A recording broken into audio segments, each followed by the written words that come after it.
এই মুহূৰ্তৰ এক বিগ ব্ৰেকিং নিউজ বিৰোধীৰ মিত্ৰতাত বিভাজন ২৬ত অকলে নিৰ্বাচন খেলিব চিপিআই দলে ৭টা বিধানসভা সমষ্টিৰ প্ৰাৰ্থী ঘোষণা চিপিআইৰ শিৱসাগৰ নাজিৰা তিতাবৰত চিপিআইৰ প্ৰাৰ্থী ঘোষণা মৰিগাঁও ঢকুৱাখনা ডিমৌ আৰু গৌৰীপুৰৰো প্ৰাৰ্থী ঘোষণা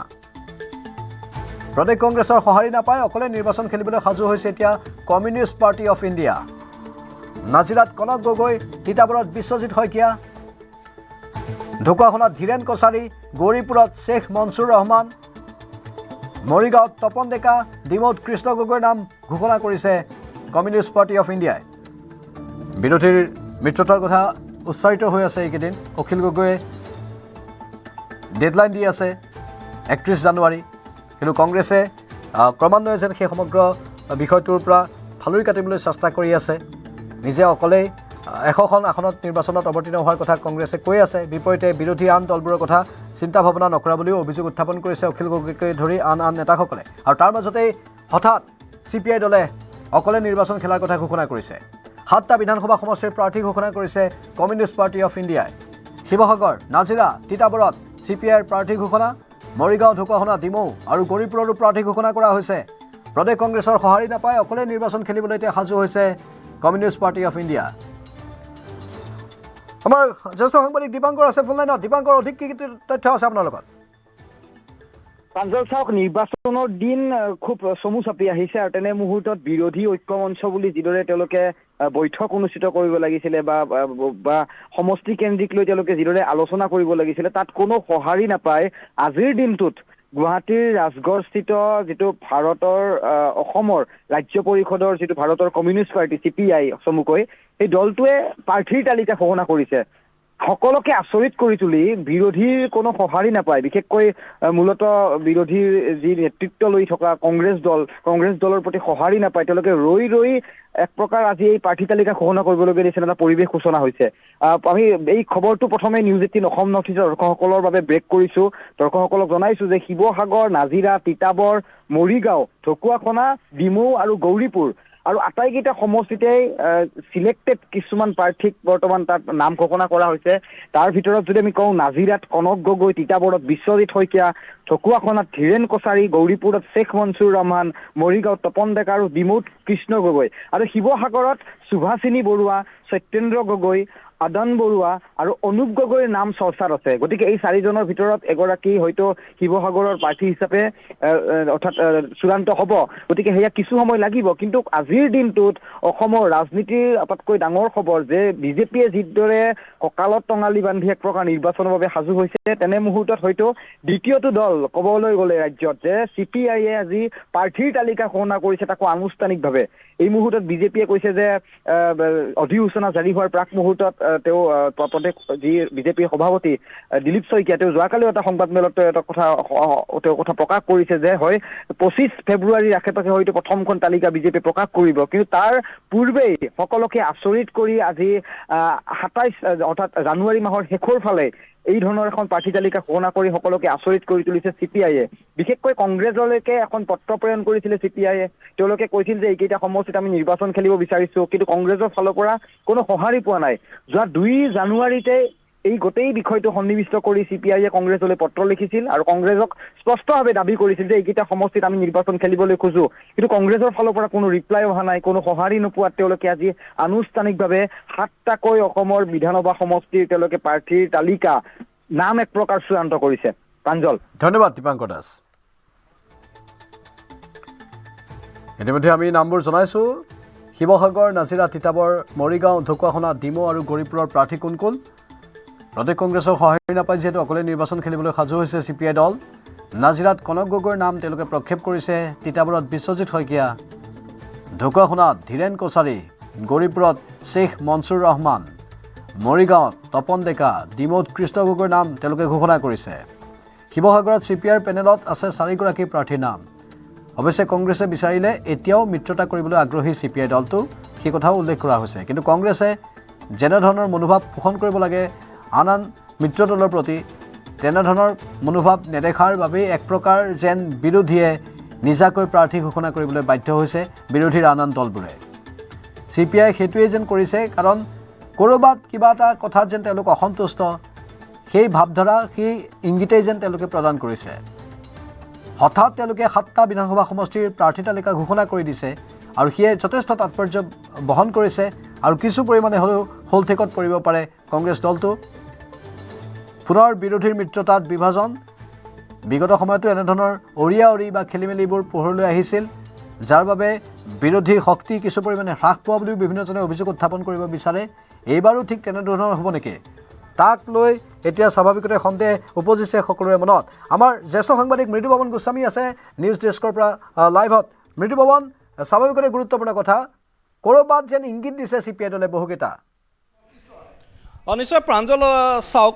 দেখিবলৈ পোৱা গৈছে যে বিৰোধীৰ যি মিত্ৰতা বিৰোধীৰ ঐক্য সাধাৰণতে কংগ্ৰেছে কৈ আছে যে আমি মিত্ৰতা কৰিম কিন্তু এতিয়া যেন মিত্ৰ দলবোৰৰ ধৈৰ্যৰ বান্ধ ছিগিছে কাৰণ কংগ্ৰেছে শেহতীয়াকৈ গৌৰৱ গগৈ কোৱা পৰিলক্ষিত হৈছিল যে কংগ্ৰেছে 100টা সমষ্টিত প্ৰতিদ্বন্দ্বিতা কৰিবই আৰু কংগ্ৰেছে প্ৰথমে নিজৰ যিখিনি তেওঁলোকৰ প্ৰাৰ্থিত্বৰ দাবীদাৰ তেওঁলোকৰ মাজত প্ৰতিযোগিতা কৰিব আৰু তেওঁলোকৰ প্ৰাৰ্থিত্ব নিশ্চিত হ'লেহে বিৰোধী দলৰ যিখিনি বিৰোধী মিত্ৰ দল আছে তেওঁলোকলৈ প্ৰাৰ্থিত্বৰ বাবে তেওঁলোকে আগবঢ়াই দিব তেনেধৰণৰ কথা বাৰ্তা এতিয়া যেন খুব বৃদ্ধি কৰিছে বিৰোধীৰ আন দলসমূহৰ মাজত শেহতীয়াকৈ দেখা গৈছিল যে অখিল গগৈয়ে বিভিন্ন সময়ত তেওঁ কৈ আহিছে অখিল গগৈয়ে বাৰে বাৰে ডেডলাইন বান্ধি দিছে যে 31 জানুৱাৰী পৰ্যন্ত যদি কংগ্ৰেছে মিত্ৰতা চূড়ান্ত নকৰে তেতিয়াহ'লে অকলে প্ৰতিদ্বন্দ্বিতা কৰিব ৰাইজৰ দলে কালিৰ দিনটোতো এই কথা পুনৰবাৰ স্পষ্টকৈ জনাইছে ৰাইজৰ দলৰ সভাপতিজনে আৰু তাৰ পিছত আজি দেখিবলৈ পোৱা গৈছে যে বিৰোধীৰ মিত্ৰজোঁটৰ এটা অন্যতম অংশীদাৰী দল আছিল CPI সেই CPI দলে 7টা সমষ্টিৰ বাবে তেওঁলোকে প্ৰাৰ্থীৰ নাম চূড়ান্ত কৰি তেওঁলোকে ঘোষণা কৰিছে অৱশ্যে আজি সংবাদমেলত তেওঁলোকে এইটো কথাও কৈছে যে এতিয়াও যদি কংগ্ৰেছে মিত্ৰতা বিচাৰে তেতিয়াহ'লে তেওঁলোকে চিন্তা কৰিব কিন্তু বাৰে বাৰে যে কংগ্ৰেছে যি লেহেমীয়া কৰি আছে সমগ্ৰ প্ৰক্ৰিয়াটো তাত যে এতিয়া বিৰোধী মিত্ৰ দলসমূহৰ ধৈৰ্যৰ বান্ধ ছিগিছে সেই কথা এক প্ৰকাৰ স্পষ্ট হৈ পৰিছে আৰু সকলোৱে বিগ ব্ৰাদাৰ কংগ্ৰেছক এতিয়া দাবী জনাইছে যে শীঘ্ৰে মিত্ৰতা চূড়ান্ত কৰিব লাগে শীঘ্ৰে যদি মিত্ৰতা চূড়ান্ত নকৰে সকলোৱে পৃথকে নিৰ্বাচনত অৱতীৰ্ণ হ'ব আৰু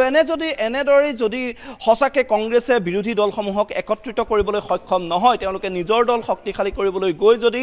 বিৰোধীৰ মাজত এনে বিভাজনৰ সৃষ্টি কৰে তেতিয়াহ'লে এইটো যে 2026ত বিজেপিক ৱাক অভাৰ দিয়াৰ দৰে হ'ব সেই কথা সহজেই অনুমেয় এই ক্ষেত্ৰত এতিয়া প্ৰদেশ কংগ্ৰেছৰ নেতৃত্বৰ দূৰদৰ্শিতাৰ ওপৰতে সকলো কথা নিৰ্ভৰ কৰিব কিন্তু এই মুহূৰ্তত যে ইটোৰ পিছত সিটো যি বিৰোধীৰ মিত্ৰ দলসমূহে এতিয়া নিজৰ প্ৰাৰ্থী ঘোষণা কৰিছে বা ডেডলাইন বান্ধি দিছে তাৰ পিছত এতিয়া গৌৰৱ গগৈয়ে কি ভূমিকা ল'ব গৌৰৱ গগৈৰ ওপৰতে এতিয়া সকলোৰে দৃষ্টি নিবদ্ধ থাকিব কিয়নো দুই এজন জ্যেষ্ঠ কংগ্ৰেছী নেতাইও ইতিমধ্যে সোনকালেই মিত্ৰতা চূড়ান্ত হোৱাৰ পোষকতা কৰিছিল বিৰোধী দলপতি দেৱব্ৰত শইকীয়াও এসময়ত কৈছিল যে শীঘ্ৰে মিত্ৰতাটো চূড়ান্ত হোৱা প্ৰয়োজনীয় সমষ্টিবোৰ চূড়ান্ত হোৱা প্ৰয়োজনীয় যিহেতু সমষ্টিত সাংগঠনিক কাম প্ৰতিটো দলৰে থাকে প্ৰতিটো দলে তেনেধৰণে সংগঠন আগবঢ়াই নিব লাগে কিন্তু গৌৰৱ গগৈ নিশ্চয় মৃদুপৱন বহুখিনি কথা আছে আমি বিশেষকৈ এই কথাখিনিৰ ওপৰত দৃষ্টি ৰাখিছোঁ আপুনি লাইনত থাকক কিছু ভাষ্যও আহিছে আমি শুনাই লৈছোঁ শিৱসাগৰ সমষ্টি আৰু নাজিৰা সমষ্টি আৰু ডিমৌ সমষ্টি যোৰহাট জিলাত তিতাবৰ সমষ্টি মৰিগাঁও জিলাত মৰিগাঁও সমষ্টি লখিমপুৰ জিলাত ঢকুৱাখানা সমষ্টি আৰু গৌৰীপুৰ সমষ্টি নামনিত গৌৰীপুৰ সমষ্টি এই 7টা সমষ্টি আমি আইডেণ্টিফাই কৰি আমাৰ জিলাবিলাকৰ তেওঁলোকৰ সমষ্টিবিলাকত কোন কোন প্ৰাৰ্থী হ'ব এই প্ৰাৰ্থীসকলৰ নাম তেখেতসকলে আমাক প্ৰেৰণ কৰিছে সেই অনুসাৰে আমি শিৱসাগৰত আমি 3জনৰ নাম আমি ৰাখিছোঁ আমাক প্ৰেৰণ কৰিছে সেইটো আমি ফাইনেল কৰিম 3জনৰ ভিতৰত কোনজনে খেলা হয় যে মদন বৰুৱা নাম আহিছে কমৰেড সত্যেন্দ্ৰ গগৈ নাম আহিছে অনুপ গগৈ নাম আহিছে সুভাষিনী বৰুৱাৰ নাম আহিছে এইধৰণে শিৱসাগৰ সমষ্টিৰ পৰাই নাম আহিছে ঠিক তেনেকৈ নাজিৰা সমষ্টিৰ পৰা কনক গগৈ নাম আহিছে আৰু মানে তালেব আলী নাম আহিছে তাৰ পৰা ডিমৌ সমষ্টিৰ পৰা কৃষ্ণ গগৈ নাম আহিছে জিতেন বৰপাত্ৰ গোহাঁই নাম আহিছে আৰু অজয় বৰা নাম আহিছে ঠিক তেনেকৈ তিতাবৰ সমষ্টিৰ পৰা CPI জিলা সম্পাদক বিশ্বজিৎ শইকীয়াৰ নাম আহিছে তাৰ পৰা মৰিগাঁও সমষ্টিৰ পৰা তপন ডেকাৰ নাম আহিছে তাৰ পৰা ঢকুৱাখানা সমষ্টিৰ পৰা আপোনাৰ লখিমপুৰ জিলাৰ সম্পাদক ধিয়ান কছাৰী নাম আহিছে ঠিক তেনেকৈ গৌৰীপুৰ সমষ্টিৰ পৰা আপোনাৰ শ্বেখ মনছুৰ ৰহমানৰ নাম আহিছে এইকেইটা সমষ্টিত আচলতে আমাৰ এইকেইজন প্ৰাৰ্থীৰ নাম আহিছে আৰু আমি নিৰ্বাচনৰ মানে দিন ঘোষণা কৰাৰ লগে লগে আমি তেখেতসকলৰ যিবিলাকৰ এজনীয়া আহিছে তাত প্ৰব্লেম নাই, যিবিলাকত 3জনীয়া 4জনীয়া নাম আহিছে সেইবিলাকৰ নাম আমি চূড়ান্ত কৰিম মানে নিৰ্বাচনৰ দিন ঘোষণা কৰাৰ লগে লগে। নাম চূড়ান্ত কৰিবলৈ আগবাঢ়িছে কমিউনিষ্ট পাৰ্টি অফ ইণ্ডিয়া। আমাৰ জ্যেষ্ঠ সাংবাদিক দীপাংকৰ দাসো বৰ্তমান লাইভত আছে। দীপাংকৰ, কংগ্ৰেছত বা বিৰোধীত এই নাটকবোৰ আমি সততে বিগত নিৰ্বাচনতো দেখিবলৈ পাই আছিলোঁ, এইবাৰো ব্যতিক্ৰম হোৱা নাই, পুনৰ নাটক যেন আৰম্ভ হৈ গৈছে।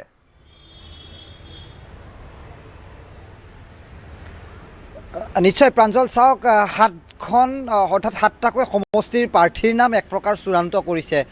বিশেষকৈ এই গোটেইখিনি ক্ষোভ দেখিবলৈ পোৱা গৈছে CPIৰ, কাৰণ কংগ্ৰেছলৈ তেওঁলোকে ৰৈ ৰৈ এক প্ৰকাৰ বিনাবলগীয়া এটা পৰিৱেশ সূচনা হৈছে। আৰু গুৱাহাটীৰ ৰাজগড়স্থিত কমিউনিষ্ট পাৰ্টিৰ কাৰ্যালয়ৰ মুহূৰ্তত মই উপস্থিত আছোঁ আৰু ইয়াত কেইবাগৰাকীও জ্যেষ্ঠ CPIৰ নেতা বা ইয়াৰ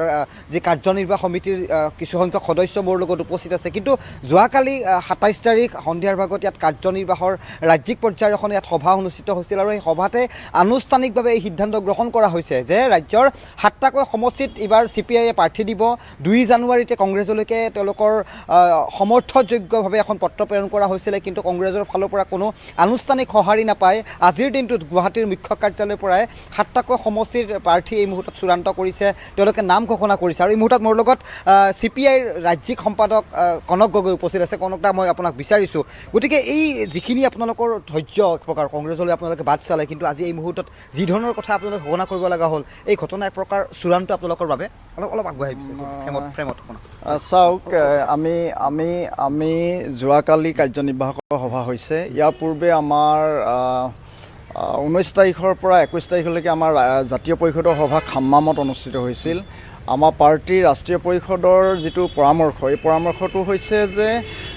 সন্মানজনক নীতিৰ ভিত্তিত আসন ভাগ বতৰাৰ জৰিয়তে যিবিলাক ৰাজ্যত BJP মৰ্চাৰ চৰকাৰ আছে, এই চৰকাৰক ক্ষমতাৰ পৰা আঁতৰ কৰিবৰ কাৰণে আমি ঐক্যবদ্ধভাৱে ধৰ্মনিৰপেক্ষ গণতান্ত্ৰিক গণতান্ত্ৰিক শক্তিবিলাকৰ ভিত্তিত আমি যুঁজ কৰিব লাগিব। এইটো হৈছে আমাৰ আহ্বান। সেই ভিত্তিত আমি ইয়াতে বিগত সময়ছোৱাত সেই নীতি ভিত্তিতে ফ'ল' কৰিয়ে আমি বিৰোধী ঐক্য মঞ্চৰ লগত আছোঁ। 2024 চনতো আছিলোঁ। আমি যোৱা 2 জানুৱাৰীত আমাক কংগ্ৰেছৰ তৰফৰ পৰা আমি চিনাক্ত কৰা তালিকাবিলাক আমাক বিচাৰিলে, আমি সেই ভিত্তিত আমি 20 ডিচেম্বৰত শিৱসাগৰত অনুষ্ঠিত হোৱা আমাৰ ৰাজ্য পৰিষদৰ সভাই সৰ্বসন্মতিক্ৰমে গ্ৰহণ কৰা যি 7টা সমষ্টি, সেই সমষ্টি তালিকা আমি প্ৰেৰণ কৰিলোঁ। আৰু সেই সমষ্টিকেইটাকে আমি পুনৰবাৰ যোৱাকালি বিস্তৃতভাৱে আলোচনা কৰি আমি সিদ্ধান্তত উপনীত হৈছোঁ যে যিহেতু 2 জানুৱাৰীৰ পৰা যোৱাকালি 27 জানুৱাৰীলৈকে 25 দিনৰ ভিতৰত কোনো ৰিপ্লাই নাই। কংগ্ৰেছে কৈ আছে যে আমি আলোচনাৰ মাজেৰে আগবাঢ়িব লাগিব। কিছু সময় পূৰ্বে দেৱব্ৰত শইকীয়া বিৰোধী দলপতি তেওঁ স্পষ্টভাৱে কৈছে যে ৰাইজৰ দলক বিচৰা ধৰণে আসন নিদিয়ে, কিছু সংখ্যক আসন এৰি দিব। কিন্তু আপোনালোকৰ সৈতে কি যোগাযোগ হোৱা নাই নেকি? আমি 2 জানুৱাৰীৰ পিছৰ পৰা কোনো আমাৰ যোগাযোগ হোৱা নাই এই সম্পৰ্কত। ইতিমধ্যে আমি জানিব পাৰিছোঁ যে ৰাইজৰ দলৰ লগত কংগ্ৰেছৰ বৈঠক হৈছে, CPIMৰ লগত ৰাইজৰ দলৰ বৈঠক হৈছে, কংগ্ৰেছৰ বৈঠক হৈছে, লুইনজ্যোতিৰ লগত কংগ্ৰেছ দলৰ বৈঠক হৈছে, অল পাৰ্টি হিলছ লিডাৰ কনফাৰেন্সৰ। CPI কি বিৰোধী দলত নাই নেকি? আমিতো বিৰোধী দলত ত্যাগ দেখিছোঁ আপোনালোকৰ। 2021ত আপোনালোকে ত্যাগ কৰিছে, 2019ত দেখিছোঁ, আৰু সদ্য নিৰ্বাচনতো আপোনালোক দেখিছিলোঁ খুব ত্যাগৰ মাজেৰে আপোনালোকে বিৰোধী ঐক্যৰ লগত আছিলে। কিন্তু এইবাৰ কিয় এই ধৰণৰ আপোনালোকক একাঘৰে কৰা হ'ল? নিশ্চিতভাৱে আমাৰ মূল লক্ষ্যটো হৈছে BJPয়ে যি ধৰণে কামবোৰ কৰি আহিছে তাক প্ৰতিহত কৰা। এই কামখিনি যদি সকলোৱে চাব বিচাৰিছে, চোৱাত কাৰো আপত্তি নাই, আমিও চাব লাগিব। কিন্তু আমাৰ যিটো ছেক্ৰিফাইচ, আমি কমিউনিষ্ট পাৰ্টীয়ে পূৰ্বৰ পৰা ছেক্ৰিফাইচ কৰি আহিছোঁ। স্বাধীনতা আন্দোলনৰ পৰা, স্বাধীনতা পিছৰ পৰা আমি এই জোটবন্ধনতো আমি ছেক্ৰিফাইচ কৰিছোঁ। বিভিন্ন ৰাজ্যবিলাকত আমাৰ ছেক্ৰিফাইচ আছে, অসমত ছেক্ৰিফাইচ আছে। ইয়াৰ উপৰিও আমি এতিয়া য'ত আমাৰ কিছু সংখ্যক ষ্ট্ৰেংথ আছে, সেই ষ্ট্ৰেংথ থকাৰ ভিত্তিতে আমি সমষ্টিবিলাক ফাইণ্ড আউট কৰি চিনাক্ত কৰি আমি আচলতে নিৰ্দেশনা দিবৰ কাৰণে আমি আগবাঢ়িছোঁ। গতিকে তেওঁলোকৰ পৰা যিটো আচলতে ৰেছপন্স পাব লাগিছিলে, এতিয়া আমি শুনিবলৈ পাইছোঁ। ক'বলৈ বেয়া কথাটো, ক'বলৈ বেয়া পাব্লিকলি, তথাপিতো মই ক'ব বিচাৰিছোঁ যে আমাৰ সম্পৰ্কত যি ধৰণৰ আলোচনা চলিছে যে CPIক এটাও সমষ্টি এৰি দি সমষ্টিটো লোকচান কৰিব লাগে কিয়? গণভিত্তি নাই আপোনালোকৰ? তাকেইতো আমি কোনটো দলৰ গণভিত্তি আছে, কোনটোৱে অকলশৰীয়াকৈ জিকিব পৰা অৱস্থাটো আছে, তাৰ উত্তৰটো সকলোৱে দিয়ক। মানে এতিয়া যুঁজ ডিমৌত যদি যুঁজ হয় আপোনালোকৰ কৃষ্ণ গগৈ, ইফালে আপোনাৰ হয়তো ৰাইজৰ দলৰ ধৈৰ্য কোঁৱৰ থাকিব, নিশ্চিত মানে বিৰোধীৰ মাজতে এইবাৰ যুঁজ হ'ব। নিশ্চিতভাৱে হ'ব। তেতিয়াহ'লে ফলাফল কি হ'ব? বিজেপিৰ একদম খুব শক্তিশালী তেওঁলোকৰ মজবুতি। চাওক, কথাটো মই ক'লোঁ যে আমি যিকেইটা চিনাক্ত কৰিছোঁ, এই চিনাক্ত কৰা সমষ্টিকেইটাত আমি খেলিব বিচাৰোঁ। যদি এই সমষ্টিকেইটা মানে বিৰোধী দলৰ তৰফৰ পৰা এলাউ কৰে, এইটো ৱেল এণ্ড গুড। যদি নকৰেও, 25 দিন ৰ'লে আপোনালোকে, যদি নকৰেও আমি আমাৰ কেণ্ডিডেটছাত দিম। আমি 119টা সমষ্টিত আমি আহ্বান জনাম ভোটাৰ ৰাইজক যে বিৰোধী দলৰ প্ৰতিনিধিক সমৰ্থন কৰিবলৈ আমি আহ্বান জনাম। আমি গণতন্ত্ৰ, ধৰ্মনিৰপেক্ষতা, সংবিধান ৰক্ষাৰ নামত অকল কমিউনিষ্ট পাৰ্টি মানে CPI যে ছেক্ৰিফাইচ কৰিব লাগিব তাৰ ক'ৰবাত লিখা আছে নেকি? অখিল